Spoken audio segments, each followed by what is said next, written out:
At our recently concluded reunion, my class and I listened to Dr. Chika Anireto speak to us about the topic, Now That You Are 45. Now That You Are 45 by Dr. Chika Anireto. Listen in. You have some aches and pains, maybe it's spondylosis, which is like arthritis, but when it happens to the back. And then you begin to notice maybe you're not as flexible as you used to be. Maybe you used to be able to touch your toes, and now it's like, oh my goodness. And for the women, reduced fertility, that's a huge one. Before now, it was, I don't want to get pregnant, no. And then all of a sudden, it's like, oh my goodness, so that's going to just go. So we have the perimenopausal years. So during perimenopause, you see mood changes. You might become a bit more irritable, a bit more easily upset by things that wouldn't ruffle your feathers before now. You might even notice changes in the menstrual cycle. For some people, it becomes heavier, it becomes more frequent, and you're wondering what's going on. Then for some people, menopause may have already set in, and you're feeling changes in your cycle. Maybe it's gone. In addition to that, aches and pains that weren't there before. Then what about andropause? So it is not exactly equivalent to menopause for men. There's a difference. So for women, fertility goes, it doesn't return. But for men, andropause means a gradual decline in testosterone levels. Not just testosterone, all the androgens, hormones associated with maleness, that are responsible for the aggressiveness that men have, for the drive that men have, for the libido, for the hair production, the kind of facial hair that men have. As men get older, typically from 30s actually, but it's not really noticeable until 40s, 50s, you notice a decline in these androgens. So unlike female menopause, the man doesn't completely become infertile. That's not true. But the rate of fertility or the level of fertility does decline, but it's not the same as women. And not every man even notices these changes as much as other people, but it's something to take note of. In case you're wondering why maybe there's some erectile dysfunction, maybe you're not able to keep it up for as long as you used to before, maybe the number of times you could meet with your wife was more frequent before. These are age-related changes, but I'm here to tell you that it's not as though age happens and you just sit and accept, which is what some people do. I'm getting older. There's something you can do to age gracefully. That means slow down the aging, be as healthy as you can at each stage of your life, and maximize potential at each stage. So other than andropause, there's also weight gain, men and women. The fat just won't go the way it used to go. It just won't burn. You do the same things you've always done. You eat the same food. You're exercising as your lifestyle is basically the same. Can you hear me? Yes. But the weight just becomes a bit sticky, especially abdominal fats. Now the problem with abdominal fats, talking about the pot bellies, both men and women, is that is the bad fat, quote and unquote. That's the one associated with diabetes especially. That's the one associated with cardiovascular diseases. Why is it that it becomes so prominent at this time of life?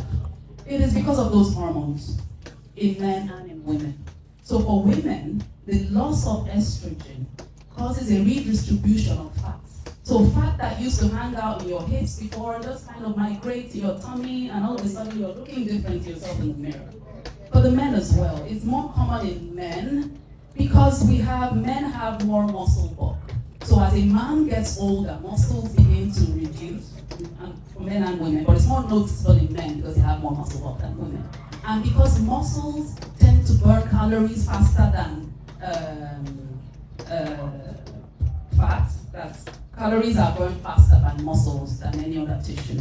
So when the muscles go, the fat redistributes itself towards the top. So this is the reason for this abdominal, gathering or location of fat that occurs in middle age. Can you hear me? Yes. And there's a gradual muscle loss as well. From the age of 30, about 5% with each decade of muscle begins to reduce. So that is why when people get older, it's like they're shrinking. And I didn't even mention the height. So because of the spondylosis, that means the intervertebral discs, the disc between the vertebral bones begins to And some people, towards the neck, it begins to hunch a little bit. So you see this old age posture. So this presentation is all about what you can do to slow down as much as possible and age gracefully, so that some people actually get to look more beautiful as they age and more handsome as they age. This is what this presentation is all about. If you do nothing, if you keep doing what you've always done, what will happen is you just get bigger, abdominal fat will increase, you will just get a bit shorter, and things like that. And with the abdominal fat comes the cardiovascular illnesses, comes the diabetes and the rest of them that we don't want to hear at all. Next slide. Okay, so I've talked about the health, the physical health challenges. What about the psychosocial? What about the cognitive? So, cognitively speaking, in terms of ability to process information, we also tend to slow down as we get older.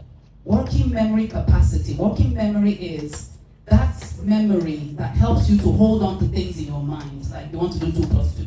So you, in your mind, the 2 is there, the plus 2 is there, and you don't need to write it down. You figure out in your mind. That's working memory. So that capacity, the number of stuff you're able to hold in your memory at a time begins to decline as we get older, especially after 50. Ability to process information. So you understood new information like that before. Now all of a sudden it's like, slow down, what did you say? Can you take it easy? Because we are aging. Difficulty with recall. I had a conversation with my son yesterday, and he said, Mommy, I got my forgetfulness from you. I'm like, what, me? Forgetful? No! It's like, that's why you have a dozen reminders in your phone. I'm like, oh, whatever. So, the point is that as we age, we don't recall information the way we used to. And it becomes noticeable. So it starts from our 30s, but it becomes noticeable in our 40s, 45, 50s. But there is individual variability. It's not a hard and fast anything. It all depends. Remember at the beginning I said there is a lot of variability in terms of how you live your life. The things you do, sleep, exercise, food, things like that, family history and the rest of them.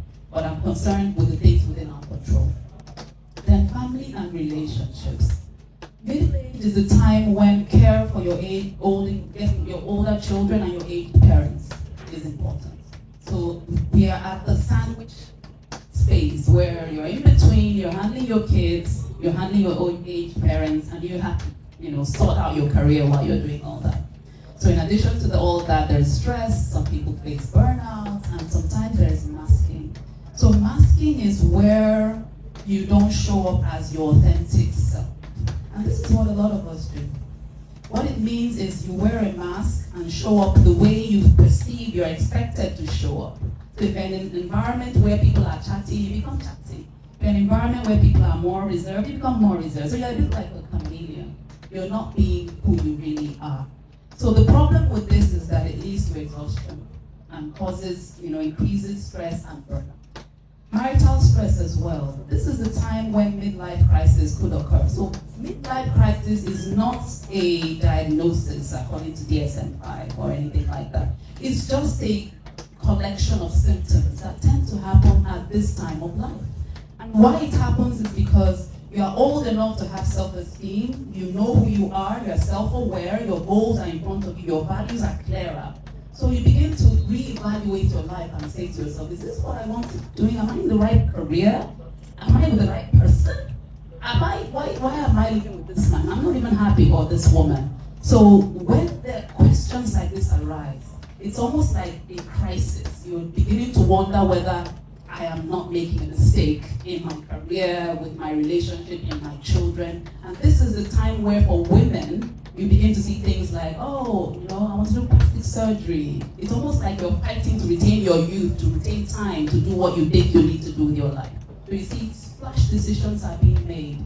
Men would buy flashy cars. I never really enjoyed myself all my life. My life is passing me by, and we go and buy a Lamborghini and then break the bank. So things like that happen at this time of life. So for women, things like body image becomes really important. Plastic surgery, people are doing tummy talks, people are doing all sorts of things to actualize their dream. It's almost like I'm getting older, whatever I need to do, this is the time I need to do this now.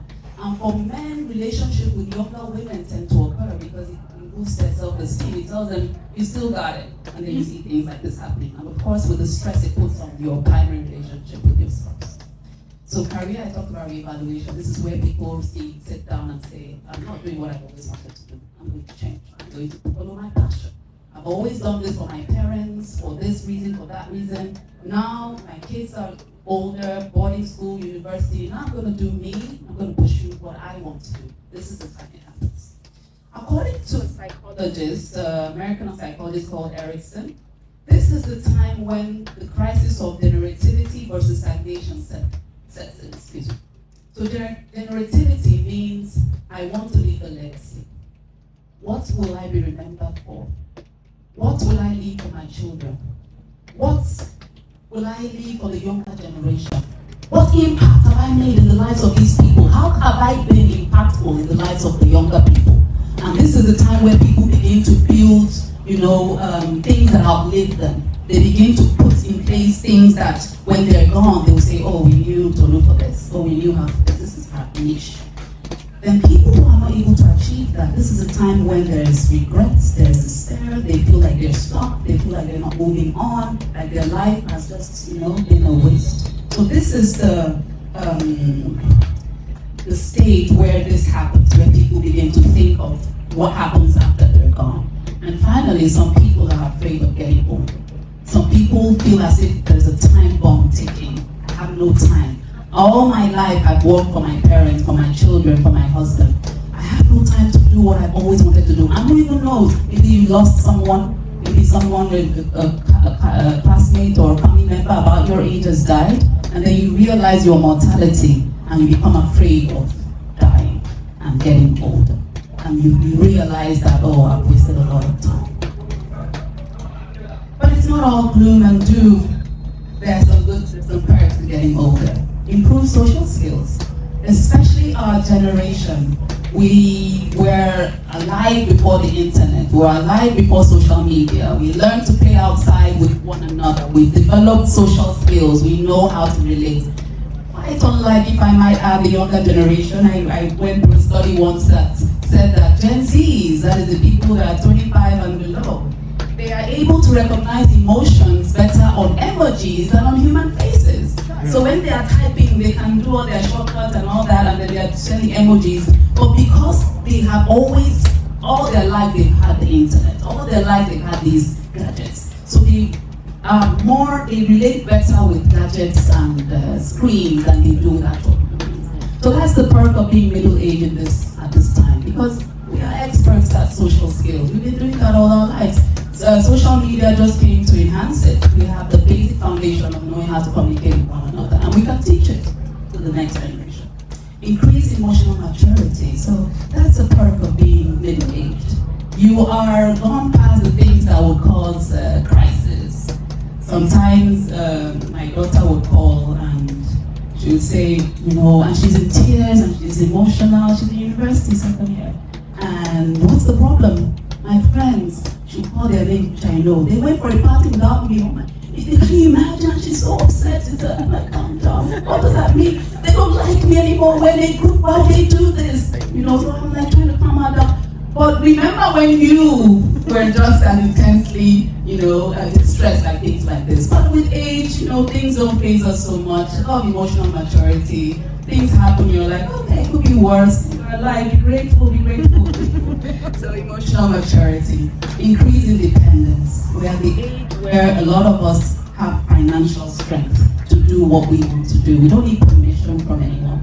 We don't need to have people, grant us the permission to do what we want to do. So with financial independence comes a place to pursue your personal interests. This is why this is the stage where that generativity versus stagnation happens. Because all of a sudden you have these resources at your beck and call, and then you look back and look, what have I been doing all this for? Increase self-esteem. I once gave a talk to teenagers, and it was about how during the teenage years, and by the way, my dissertation was on self-esteem, so I want, if you permit me, to say a bit about self-esteem. So if we are to plot a graph of the self-esteem of human beings generally across the lifespan, we'll find out that during the teenage years, there's an all-time low in self-esteem.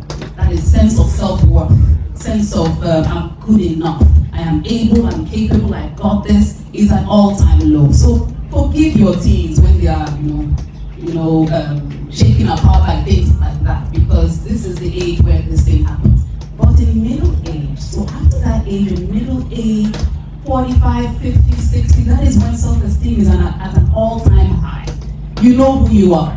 No one can come and say, you're not good enough, or whatever. That's your opinion, not mine. That's you do you, I do me. So that is a part of being older.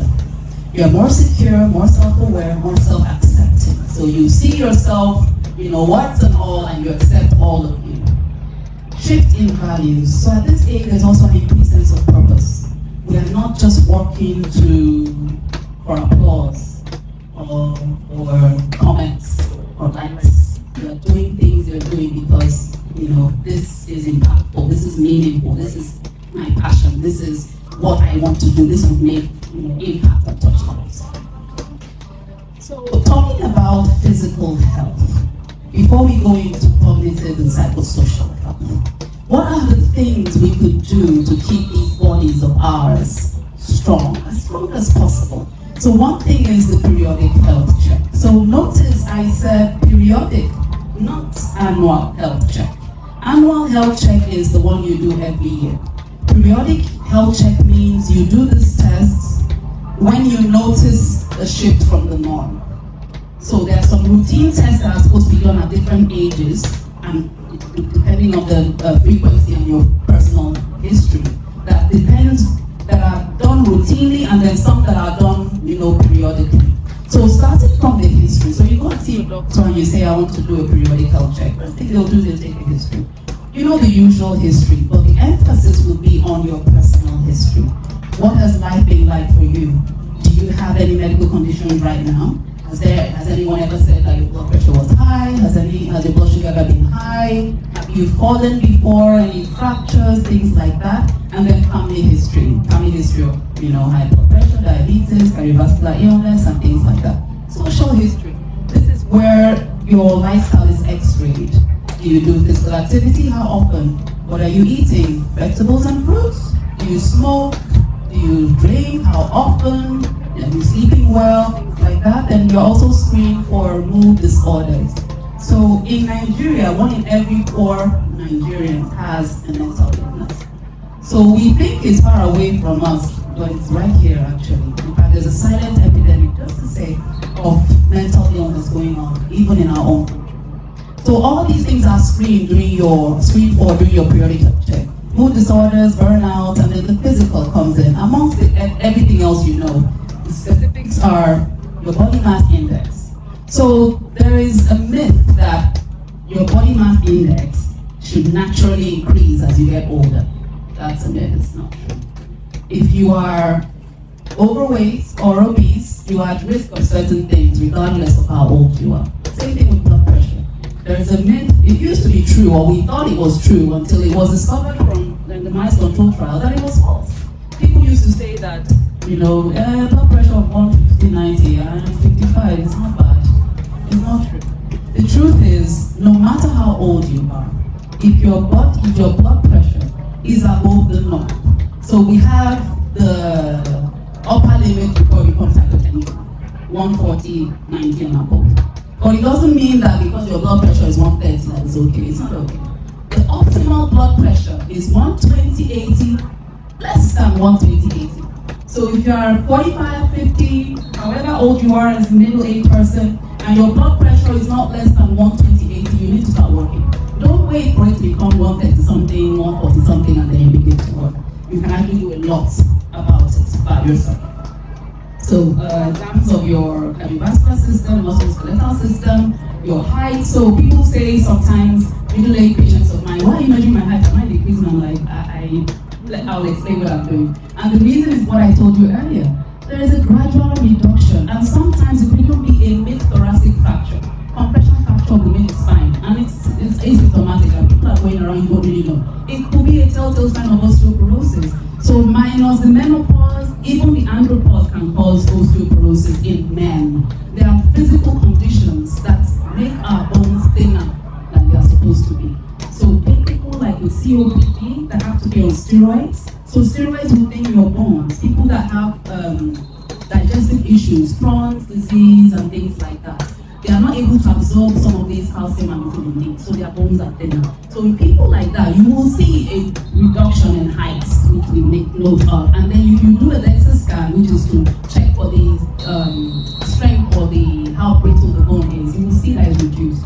There's something you can do. You don't have to wait until a minor trauma breaks your bones and then you say, oh my God, I had a fracture at 55 or whatever. There is something you can do. Quite a few of my patients are on yearly either insulin acid that we do to strengthen bones and vitamin D and things like that. So the usual labs that you're all familiar with, blood count, blood sugar, A1C, SCI screen, eye and dental check, glaucoma screening if you have a family history of glaucoma, because it's the commonest cause of painless loss of vision. So let's be more specific. That was general. What about for men specifically? So it would be very important for you to check your stool every year or every 2 years, depending on the guideline you're following. But I do every year to look for microscopic traces of blood, which will give us an example, an idea of what your colon health is like. So if you are 45, it used to be 50, but it's been brought downwards because they found out that colon cancer is becoming more and more common in younger and younger people. So once you're 45, you're due for your colonoscopy. And the good thing is that once you do it, you don't have to do it again for the next 10 years. Thyroid function tests, thyroid-stimulating hormone screens, prostate scan. So I'll say a bit about prostate scan. Canadian and American guidelines will tell you that you should start screening for the prostate at 55. But they are white. African American people, black people like ourselves, we are at a higher risk of prostate issues, so we screen earlier. We screen from 40 even to 45. So we do PSAs, we do digital rectal exam. So sometimes we interpret these guidelines and we have to be specific to our own population. For those who smoke, you've been smoking more than 20 years, about a pack a day, you need to do a low-dose CT to screen your chest, not only for lung diseases but for cancer. Vitamin D screen. So vitamin D screen is not in any guideline, but it's something I do because from experience, a lot of us are vitamin D deficient. Why we're black women, our melanin will not allow our skin to process the sunlight and produce vitamin D. Plus, we don't even like to go out in the sun to start with. So not only are we avoidant of the sun, because of the harmful UV rays and what they do, so we are typically vitamin D deficient. So vitamin D deficiency increases the risk of low mood. So from a psychotherapist perspective, I don't make a diagnosis of any mood disorder unless I've seen vitamin D, so that I don't treat something that is medical and I say it's a therapeutic, psychotherapy. So DEXA scan. So this is in people that have signs of osteoporosis, maybe bone pain. Some patients will say, my whole body is paining me. It may not necessarily be malaria, or you slept badly. It may be osteoporosis, depending on the age and the history of that person. Spirometry is not a routine for everyone. It depends on specific history. So if you have chronic obstructive pulmonary disease, lung disease, then you should do a lung function test for spirometry. The abdominal aortic aneurysm screen is not done for people within from 40 to 60. It's done for people above 65 years. But if you have a family history, I will screen you even if you're not up to 60. And the reason is that there is no never say never. If you've had someone die from aortic aneurysm, it is such a sudden catastrophic death. Before you turn around, the person is gone, and there's something you have done about it. So echo yearly if you're hypertensive, coronary artery, scan, CT scan, if you have cardiovascular disease or risk of it, cancer screen if you have a family history. So we don't do cancer screen for everyone, just for doing sake. If there's a family history of some relation that had ovarian cancer, breast cancer, so if someone has breast cancer, for instance, it doesn't necessarily mean that you are at risk of having breast cancer. It just means that you are at risk of having any other estrogen-dependent cancer. So you are at risk of having colon cancer, you are at risk of having endometrial cancer, not that you must have breast cancer. So that's what I mean by family history. So for the women, we know about the mammals, once you're 40 and above, once or twice a year, depending on your risk. Once every year or every 2 years, or more frequently depending on your risk. Pelvic quick exam. So speculum is inserted, we look at the cervix, we examine the adnexe, that is the ovaries, and we're looking for cysts, we're looking for variant tumors that tend to be more prevalent at this age group. Pap smears, we know every 3 years. If you are average risk, if you're at higher risk, then you need more frequently. We can do pap smear and HPV testing so that you do it every 5 years. And it will stop at the age of 65 if you've had normal scans after that. So all these other tests are the tests we'll do for women between 40 to 60 years. Same essentially as the men. Don't forget the vaccines. So there are vaccines as well that we should have gotten or we should get if we've not already gotten them. Number one on my list is the human papillomavirus vaccine. It's either you get the Cervarix or you get the Gardasil. So you can get the Gardasil even if you're a woman because it covers, protects you against more serotypes of the human papillomavirus. So that you're not only protected against cervical cancer, you're protected against cancer of the vulva, cancer of the vagina, and warts and things like that. So for special populations, vaccines are important as well. So if you have sickle cell disease, if you have heart disease, you have had your spleen removed, you have lung disease and liver disease, you will benefit from these vaccines beyond the regular vaccines. If you had herpes before, you need not the genital herpes, I mean the simplex, then you need to have the vaccine to prevent you from having it again, or to prevent you from having complications from it. Hepatitis B vaccine. So I know this is a childhood vaccine, but I put it on this list because unfortunately, we are taught that it is a lifetime vaccine, but from experience, it doesn't last for a lifetime. It wanes with time. But this is not something I do routinely. If you have a history, maybe your spouse has hepatitis B, then I'll definitely screen you and make sure you have developed immunity. So beyond the hepatitis B, so this antigen, I would look for antibody titers to make sure you still have immunity so that you are not at risk of having hepatitis B. All right, so what are the nitty-gritties of the lifestyle? I mentioned that at different times during this talk. Exercise.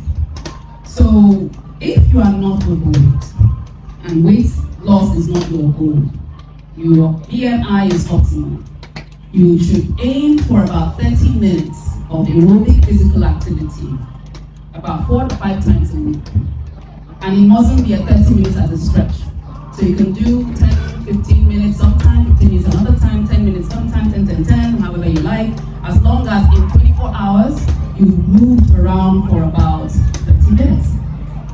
Now, when I say exercise, I'm talking about aerobic, but there are different types of exercise. Remember I talked about the muscle, waning, the reduction of muscle bulk. So at this age, we should be doing beyond aerobic exercise. We should lift some weights so that you can delay that muscle loss that happens at this age. So for the men, if you like, you do the dumbbells. For the women, you do the yoga with the dumbbells, you do Pilates, they strengthen. Not as well as resistance training, like carrying the weights, but they do actually, firm up the muscles and actually help to cause muscle growth and keep the muscle bulk there. So we talked about aerobic exercise, we talked about resistance training, strength building, then there is the flexibility. So don't discount the stretches, don't discount the yoga. I actually I had a patient with sickle cell and I prescribed yoga to boost the circulation and reduce the frequency of crisis. I read it up once, I'm like, why do that? So exercise beyond the aerobics, the strength, the flexibility, all these things, and then balancing as well. So as we age, remember I talked about cognitive changes. So our ability to sense balance reduces. So likelihood, increased likelihood of falls. So the exercise routine you have, be sure that you incorporate some strength training, some aerobic training, some flexibility. So I would prescribe warm up before you start, do the aerobics. While you're doing the aerobics, carry the weight. If you are walking, carry the weight so that you can kill 2 birds with 1 stone. And then when you're done, end up with the stretches, and that's like a well-rounded exercise. While you're doing it, stand on one leg to help with the balance and stuff like that. Exercise. If you need to lose weight, then the 30 minutes aerobic does not apply to you.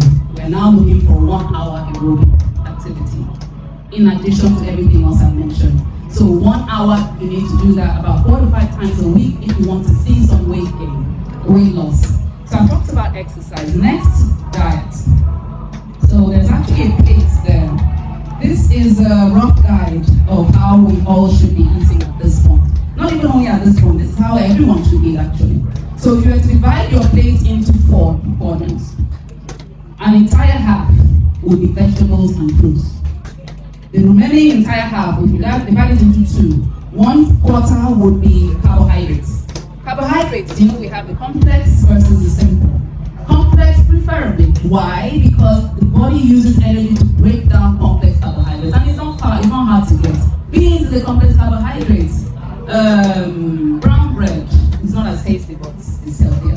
Brown anything, brown rice, brown spaghetti, it's more of a complex carb. If you really want to go there, you can do the lentils, you can do the quinoa. Some people tell me I don't like the taste.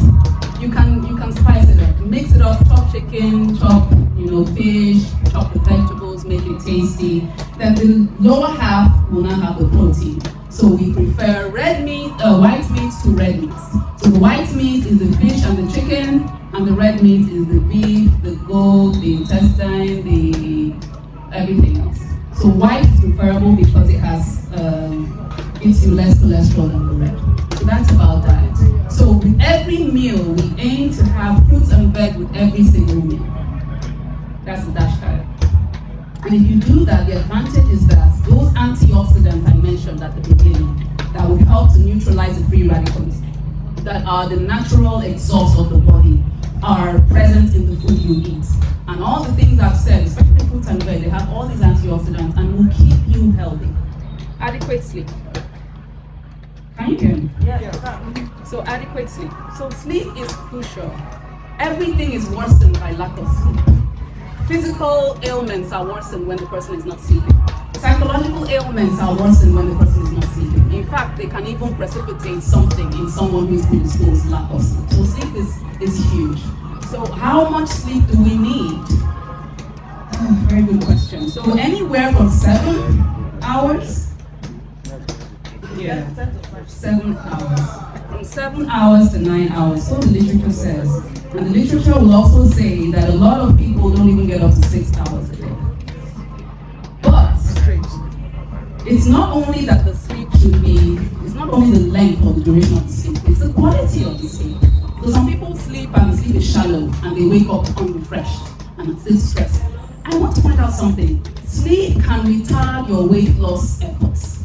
If you are not sleeping well and you are doing especially very rigorous exercise, you are increasing cortisol, by the way, and you're not sleeping well, it might actually, upturn all your efforts and you end up gaining weight and you're wondering why cortisol.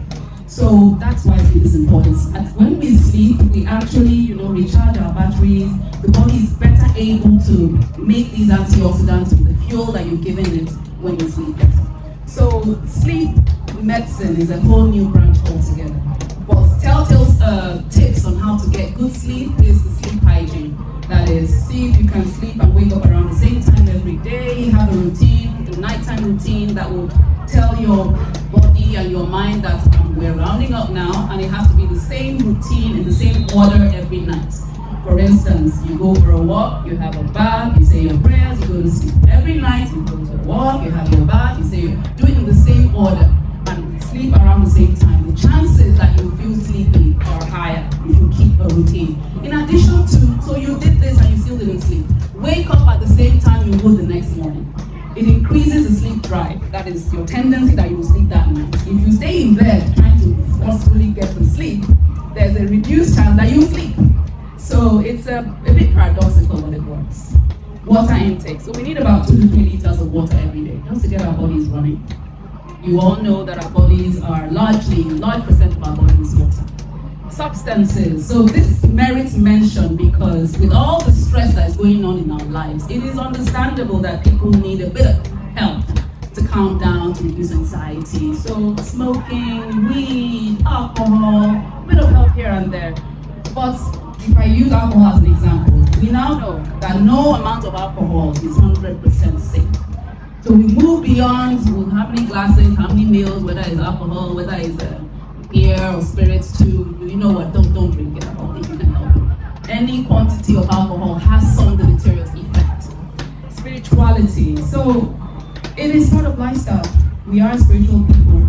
So spirituality, research has shown over and over again the importance of spirituality in our lives. It gives meaning to our lives.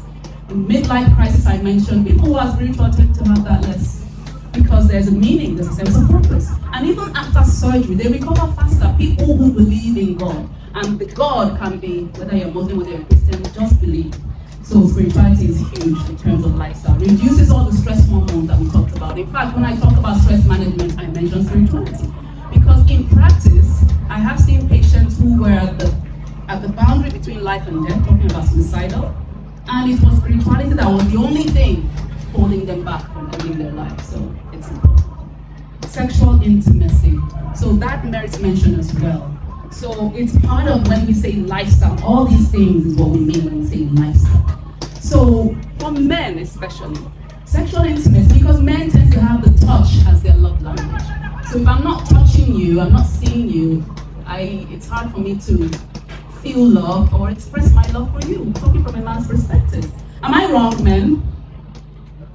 Come again. Come again. I said that from my experience.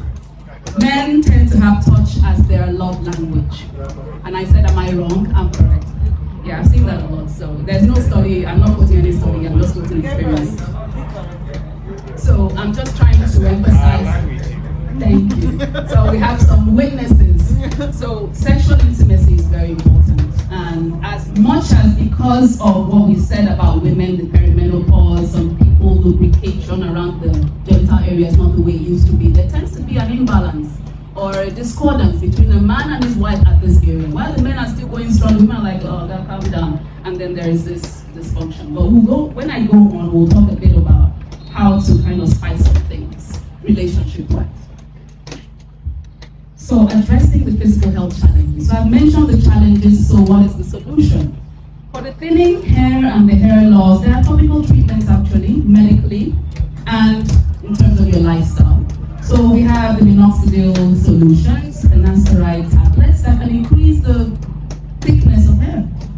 And if you increase the dietary component of fish, nuts, and seeds, you can actually reduce the chances that the hair will thin. But there are some people that have this as a genetic thing. You know, I have a friend in her 20s, she's having white hair.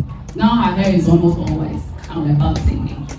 So sometimes it's that. But if you want, of course, we have the wigs, we have the hair color dye, we have all sorts of things. So that's not a difficult thing to work out. Loss of skin elasticity. So this is where the skincare routine, the beauty industry is booming right now, but it works. It's evidence-based. So I'm going to quickly run through that for those that are interested. It does work. For men and women, there's nothing that says it's only a woman that wants to reduce skin elasticity. So if you are interested in skincare routines, the thing is inconsistency. It's not something that you see overnight, but you need to be consistent in doing this routine. So assuming, depending on your skin type, I'm just going to give blanket examples or suggestions, but you need to adjust it to your skin type. So number one is wash the skin, wash your face, whatever part of your body you're looking after. So you can use a normal soap and water, or you can use a cleanser. If you have acne-prone skin, even within this age group, people still have breakouts, you can use salicylic acid containing cleansers.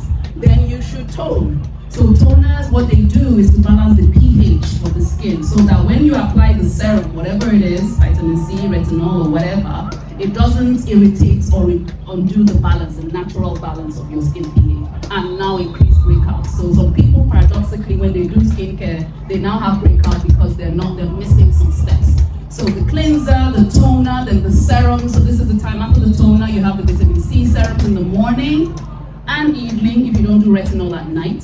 So retinol is better at night. So what do these things do?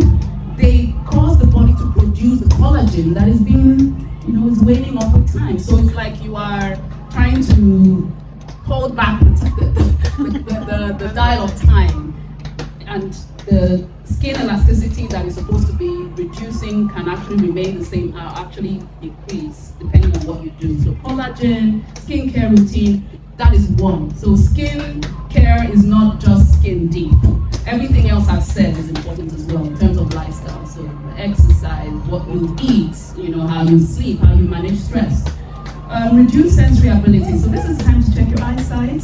If you need glasses, get glasses, because squinting will increase the likelihood of wrinkles, and you are going to further along that age-related change that you would probably want to. Check your hearing as well, especially if you're used to listening to loud, noises, or where you work is just noisy. Then we talked about physical health challenges during the periodic health check. This is the time to screen yourself for all these things. Actually, you ought to have been mindful of this before now, so that you could prevent it. But it's not too late if you don't already have any of these things.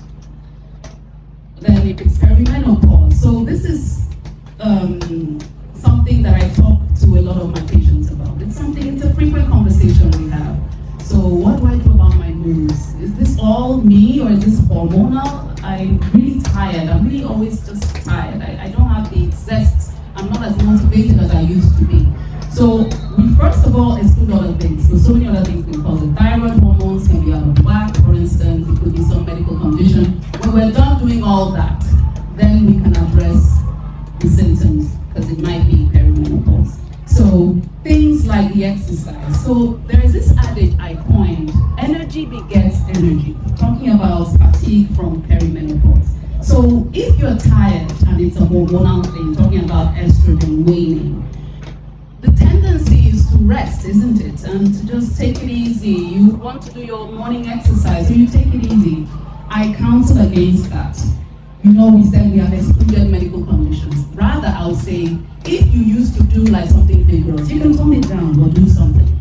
Because when you move, you actually increase stamina, increase energy, and increase your mood. So exercise can counter some of these changes that perimenopause will cause. But beyond exercise, there are some things that you can do, talking about if you have a cycle that has really changed and is really heavy and frequent and really bothersome, then you see your gynecologist, and most of them will have you insert a Mirena IUCD. So IUCD, intrauterine contraceptive device, it will release progesterone slowly, reduce the intensity of your periods, and make it lighter, and you're able to go along, go about your normal activities, and it's not that difficult.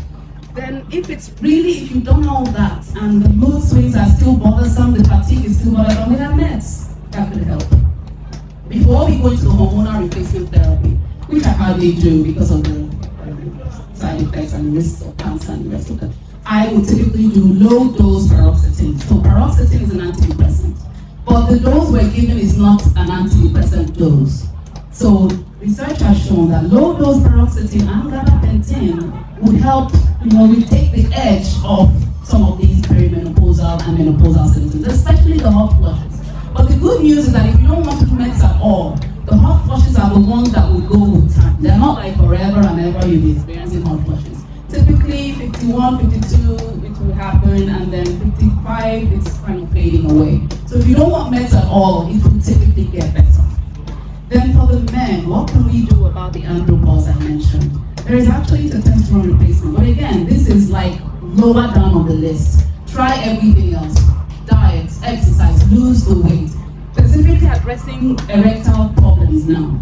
Weight loss and being sure that you are of an adequate body mass index will do loads to increase erectile function. So once you've done that, so I don't even do testosterone or anything else until the person is of adequate BMI. And most of the time, when the person becomes physically active and they're losing the weight, everything reverses. It's like magic. So it works. Weight gain, the same thing, exercise. So people say, is there some weights, some exercise that you can give me that would target the abdominal area? Is there something I can do? So the answer is no. You have to lose weight everywhere and then target 2 abdominal exercises for you to have the abdomen you want. If you target the abdominal exercises, it won't work because the fat is on top of the muscle. And it's working, it's just that you're not seeing it because the fat has covered it. So you have to lose the weight and then do the exercise, and then you see the flat and the ripped abdomen. Then there are medical interventions for weight loss. So it is true, it's a fact that being overweight, being obese is beyond eat less, exercise more. We now know that the adipocytes themselves, the fat cells themselves, at some point they have a life of their own and they just begin to multiply. and they're getting bigger. So you're doing you're running, you're hitting the gym, and you're just getting bigger. So it is true that beyond weight loss and diet and exercise, losing weight is more complex than that. And that is why we're delighted, to welcome these new medical interventions for weight loss. And they are effective and they are relatively safe. Yes, you have to be screened initially to make sure to see what your body is like your gallbladder, your pancreas, your thyroid, and these are the things the organs that can show up the side effects. And if you have any family history of cancers and stuff like that, but most of us don't. So most people, it is safe. But the only thing is that before you start these medical interventions, talking about the semaglutide, the tirzepatide, once a week injections, so convenient, you need to have a lifestyle of diet and exercise. So it's not a magic bullet in that way, because for some of them, the side effects can be fatigue. So if you don't already have that lifestyle in place where you're moving and you're exercising, the fatigue from the medication, you will not lose weight even if you're taking semaglutide. So this is the reason why it doesn't work for some people, because they have neglected that foundation. You have to have that foundation of physical activity, then you move on to the medical intervention. So beyond the weight loss, these medications reduce your risk of hypertension. If you have hypertension, it reduces the number of pills you have. I actually have patients who have, beyond the drugs, people can do bariatric surgery as well. I have patients who have done bariatric surgery and they are off their antihypertensive, they are off their oral hypoglycemic. So yes, it does work. But you need to lose at least 15% of your body weight for you to see those benefits. And if you already have diabetes, it would mean that you reduce your risk of having cardiovascular problems or having chronic kidney disease, things like that. So these medications even reduce your risk of cancers. These medications are brilliant. We love them and they are available. We have semaglutide, we have tirzepatide in Nigeria. They're very expensive. One pen of semaglutide as of, this is June, as of early this month, went for about, I remember correctly, about 350,000, one pen. But the pen can last for about a month because you start at low doses and you increase. So it might be cost efficient depending on what we're looking at, especially if the person is already at risk of having these cardiovascular problems. So you're seeing diabetes, looking you in the eye, rising HbA1cs. I think it is cost effective. It is worth it to spend that money, get the weight off, and reduce your risk of things like this.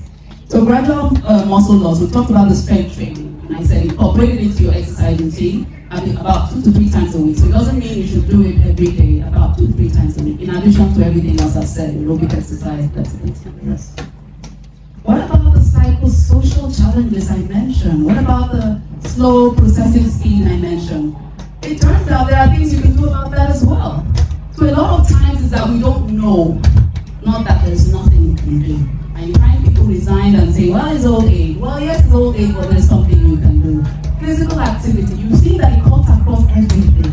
I talked about mood and mentioning physical activity. I talked about perimenopausal symptoms, I'm talking about physical activity. I'm mentioning cognitive and psychosocial challenges, again, physical activity. Do you know that physical exercise helps to improve your ability to working memory capacity, help increase cognitive health? It does. I actually wrote something about that. It's really intriguing, but it's something that we can all do and has so many benefits across board. So dual task exercises is when you are moving your body and you're doing something that requires you to think as well. So when you see people walking down the street and they're tossing a ball and walking, they're not just doing, they know what they're doing. They're doing dual task exercises. They are working out their minds and working out their bodies as well. If you don't want to toss the ball, get a partner to walk with, just with the person. You are talking and you're thinking and you're walking. It's very simple, dual task. And this is how you are slowing down that reduced memory capacity just because you are moving and doing something else. Now we'll talk a bit about mental health and stress. From the beginning I said, stressful generation, aging parents, older kids, wahala on every side. So it will be important to learn how to manage stress. So I always like to start from a daily me time. So I'm giving this presentation to different people at different times, and I always start from this. Why? Because if you're not even aware that you're stressed, if you're not even aware that you're intensely, you have intense emotions, you're angry, you're resentful, there's some bitterness, then how can you manage it? Because a lot of us are unaware. There's something called emotional unawareness. You're just living your life. Some people constantly live in survival mode. I really have patients like that. They're just moving, pushing through. One challenge comes one after the other, and they're pushing through. But they don't really access their emotions. Why? Because they're afraid of what will happen if they do. But if you don't, these emotions have a way of showing up in your everyday life. Your frustration tolerance reduces. You snap at the slightest thing. You're always angry, you're always irritable, you're not nice, you're not fun to be around. So you think you are on top of it, but you're not on top of it. Actually, you're giving way gradually and don't even know it. So what I mean by me time, every day, as little as 30 minutes or less, spend time by yourself and scan through your own day. Find out if there's any lingering emotion, any resentment, anger, sadness, anxiety, and that is how you become emotionally aware. Do it often enough, and you don't even have to bring out a specific time. You will just be so aware of your emotions as you go along. So if you are aware of your emotions, then you can deal with it. Another tip is to be mindful. So this sounds like a nice catchphrase, but it's really very important. So I'll walk you through what I mean by being mindful. So a lot of us live in the past, trying to blame ourselves for what we didn't do right, what we did wrong, and why we should have done this, we should have done that. Or we live in the future, we're worried about our kids, the future of this country, what we will do. And then as we're worried about the future of the past, our present is passing by. And our present is the life that we're talking about. So to be mindful means to stay in the present. Let the past be the past, let the future remain in the future. People who worry are worried because they are trying to go into the future to anticipate what might happen and fix it before it happens, but it doesn't work because they don't know what will happen. But then they spend their present doing that. So how do you stay in the present? So there's something called non-judgmental awareness. What that means is the problem with staying in the future, why we are staying in the present, why we dodge staying in the present is because we have opinions about everything. We have expectations about everything. So non-judgmental awareness means take away that opinion and let the reality be the reality. An example, this is a patient's example, but it was just a very good one, so I'm going to give this. So we're talking about this in sessions, and she went home and she planned to take a nap. And her mom says, let's go for a walk. And she felt like there was this expectation for her to go for a walk with her mom instead of sleep. So she got angry. And the anger was like, I'm not doing what I want to do. So the non-judgmental awareness means remove your opinion that I'm not doing what I want to do. And the situation is, I want to sleep, mom wants to go for a walk. So when she learned to do that, she realized that it's not a big deal in going for a walk, I can still sleep. Or I can tell her, can we go some other time? And she became less angry. The emotion was not there. She looked at situations as they were, without coloring it with her own opinion and her own expectations. Just look at things the way they are. Another example is, I'm looking at all of you, oh, they look bored, oh, they're not enjoying what I'm saying. That's an opinion. I don't know that for a fact. But non-judgmental awareness is people are sitting here, looking at me and listening to this, and it's a different experience altogether. So that's the first step, non-judgmental awareness. Remove your opinion, don't judge it negatively or anyway. Look at the reality as it is.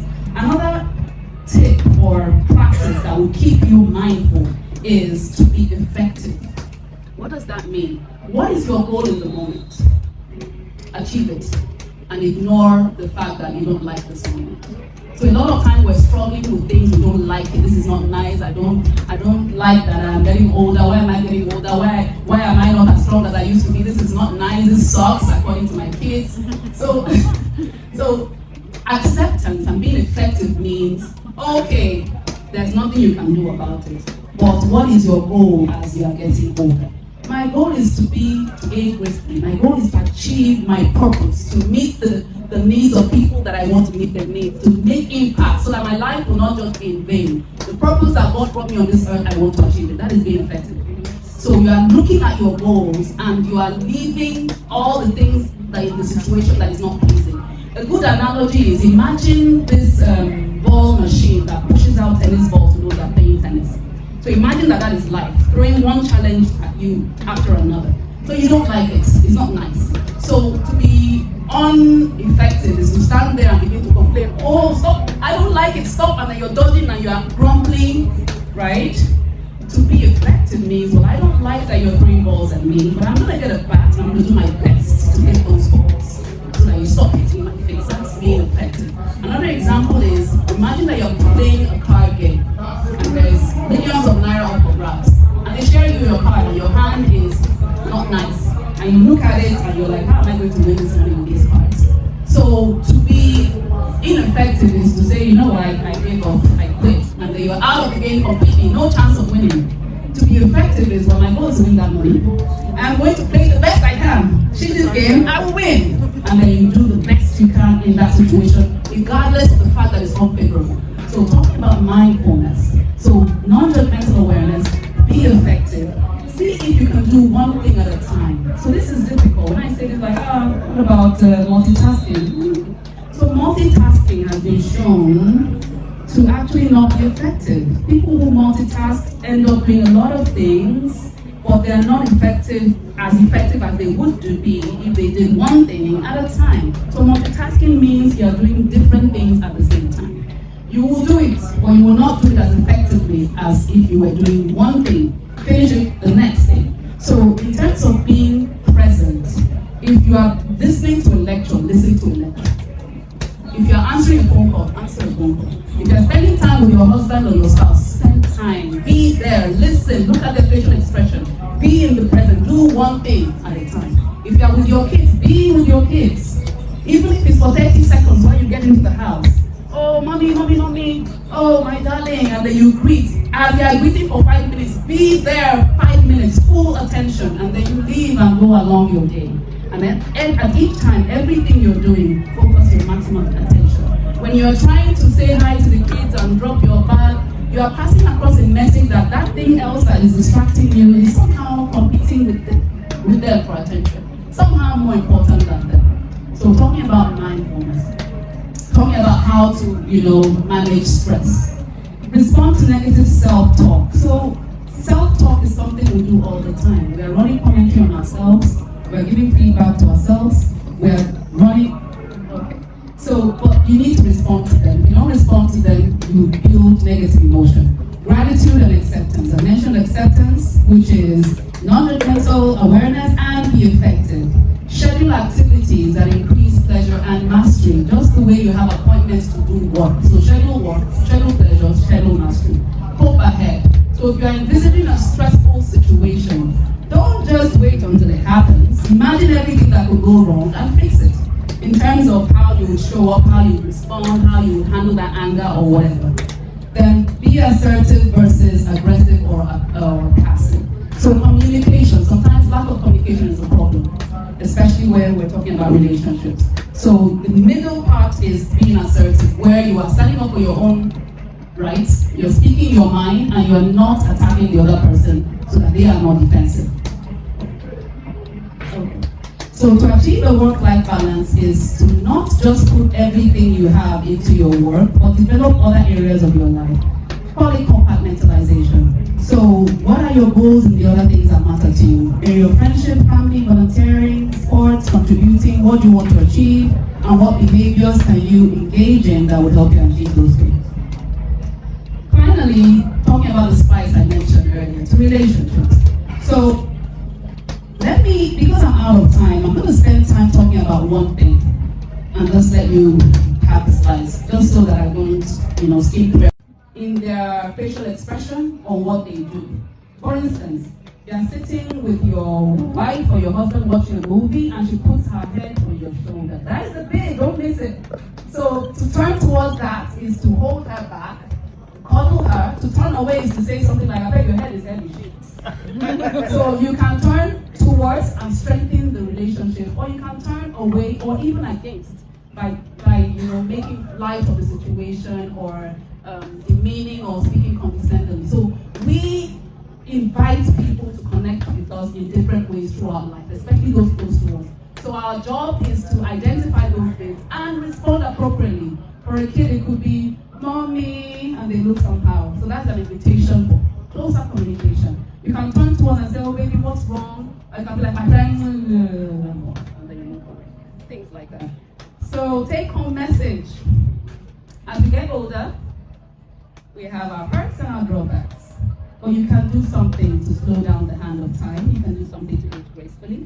You can take care of yourself holistically. That increases the chance that you age the way you want to age by ensuring that you have a good work-life balance, maintaining a healthy lifestyle. You know, by lifestyle, I mean all those things I said. Prioritizing your mental health, talk about managing your stress, and then take care of important relationships by adding the spice we talked about. Thank you. Thank you for listening. Thank you so much, Dr. Chika. Another round of applause, please.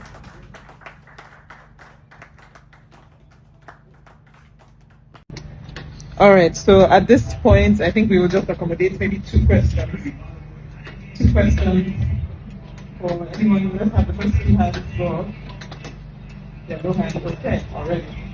Okay, what? Let's do for gender balance. One man, one woman. Okay. Oh no, No, if you want to talk, no question. Nobody's in the way. Yeah, okay. let's do two. Let's do two questions. Are you saying okay? Two questions. All right. We are here. Lectures now. You know what you have to say. We are here. Okay. No, it's not fun. So let's take our first question. Am I starting? No, you are No, not you're starting. holding the Thank you. Thank you, Dr.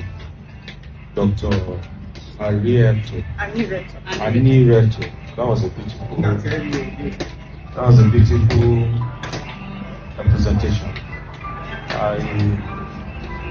My point of emphasis has to do with stress. You know, as all of us here, we've reached the managerial position, and we tend to do a lot of things at the same time. The other day I almost bumped my house because of multitasking. I was at home, wanted to work from home, and I got a call from the hospital that they're doing promotion, and I jumped on the bike, and I went and I learned the call from Subi, and that's. So these are scenarios that are very common with us at this stage. Or make her feel certain ways to satisfy her in itself now make the man anxious and actually have the opposite effect. So what we did was reduce the expectation. So I had both of them in the clinic at this point. So we said the goal is not penetration now. The goal is to be happy and enjoy each other. And you know what will happen when they're happy and enjoy each other? You will achieve your goal. So I just wanted to emphasize what I said, that it's not in the number of times, it's in the satisfaction that the couple gets and the intimacy that is built up. So beyond just, okay, we have to sleep together so number of times, it is how satisfied are we as a result, no matter the frequency. That in itself would strengthen relationships. And beyond that, some people don't say what they want sexually. To surprise you, even at this age, people are inhibited, it's not socially acceptable, a woman should just get with it and get with the flow, you can't express yourself. But these things, when they're not brought to the fore, behind the scenes, they will affect her reaction to you, the man, in the sexual act. So communication again is key. Then the second question was about the prostate and intimacy. It is true that, sexual intimacy would help reduce the risk of prostate cancer. But it's a risk. We don't know exactly how many times that would cause this to happen, but yes, it is true. On behalf of these distinguished gentlemen and ladies, we wish to thank you so much. You have actually impacted much on us this morning. You will not know what you have done, but I think this session is quite impactful, and it will go a long way in having a great impact on our performance, both at home and outside as we go out of this session. So thank you very much, and we also wish to have you one time again. We arrange that one. We want